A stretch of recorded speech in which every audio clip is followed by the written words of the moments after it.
బ్రహ్మని గుర్తుకు తెచ్చే బ్రహ్మాస్త్ర, అట్లాగే ఆహ్, వాయువ్యాస్త్రాన్ని గుర్తుకు తెచ్చుకునేటటువంటి వరుణ, ఇట్లాంటి పేర్లతో మన దగ్గర పంచభూతాలతో, అట్లాగే ఆ తరహా పేర్లొచ్చేటటువంటిది హిందూ దేవీ దేవతల పేర్లొచ్చేటటువంటి క్షిపణులు మన దగ్గర ఉన్నాయి. అదే సందర్భంలో హిందుత్వాన్ని నాశనం చేయడానికి కుట్రలు పన్నినటువంటి, ఈ దేశం మీద దాడులు చేసినటువంటి, దౌర్జన్యాలు చేసినటువంటి, అరాచకాలు చేసినటువంటి, అత్యాచారాలు చేసినటువంటి, హత్యలు చేసినటువంటి, భూమిని లాక్కున్నటువంటి, గుళ్ళు కూలగొట్టినటువంటి, సంస్కృతిని నాశనం చేసినటువంటి వాళ్ళైనటువంటి గోరి, గజ్నవి, షాహీన్ ఇట్లాంటి పేర్లతో వాళ్ళ దగ్గర ఉన్నాయి, పాకిస్తాన్ల దగ్గర.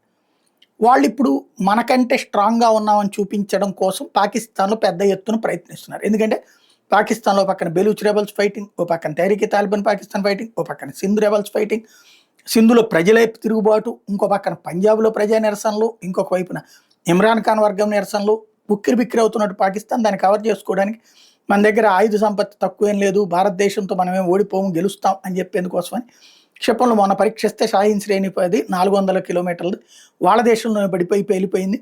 అది కాస్త ఫెయిల్ అయింది. ఇప్పుడు మళ్ళీ పరీక్షించారట, 250 కిలోమీటర్ల లక్ష్యాన్ని ఛేదించాం అన్నటువంటి విషయాన్ని చెప్పుకొచ్చే ప్రయత్నం చేస్తుంది. తద్వారా వాళ్ళ సైన్యానికి మొరేల్ నింపే ప్రయత్నం చేస్తుంది. బట్ అది కూడా పాకిస్తాన్లోనే పడిపోయింది, వేరే దేశం దగ్గరికి పోవాలి. వేరే దేశం దగ్గరికి వెళ్తే దానికి గొప్ప ఏంటి, దాని శక్తి ఏంటి తెలుస్తుంది. అంటే ఏ శ్రీలంక బార్డర్స్కు, ఏ చైనా బార్డర్స్కు, ఏ నేపాల్ బార్డర్స్లోనూ టెస్ట్ చేస్తే అక్కడ తెలుస్తుంది.